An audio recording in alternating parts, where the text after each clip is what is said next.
नमस्कार, मी सागर जोशी. TV9 मराठीमध्ये आपलं स्वागत. बुलेटिनच्या सुरुवातीलाच भारत-पाक तणावाच्या पार्श्वभूमीवर एक महत्त्वाची बातमी आहे. संयुक्त राष्ट्रसंघाकडून भारत आणि पाकिस्तानला सल्ला देण्यात आला आहे. मिलिटरी ॲक्शन हा उपाय नाही असं संयुक्त राष्ट्रसंघाने म्हटलंय. भारत आणि पाकिस्तानातील तणाव एवढ्या वर्षातील परमोच्च सीमेवर असल्याचं देखील संयुक्त राष्ट्रसंघाने म्हटलंय.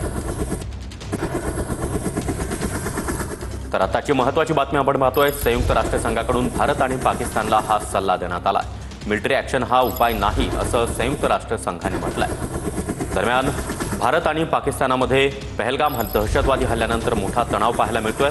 दोन्ही बाजूने सीमेवर जोरदार तयारी देखील करण्यात येते आहे.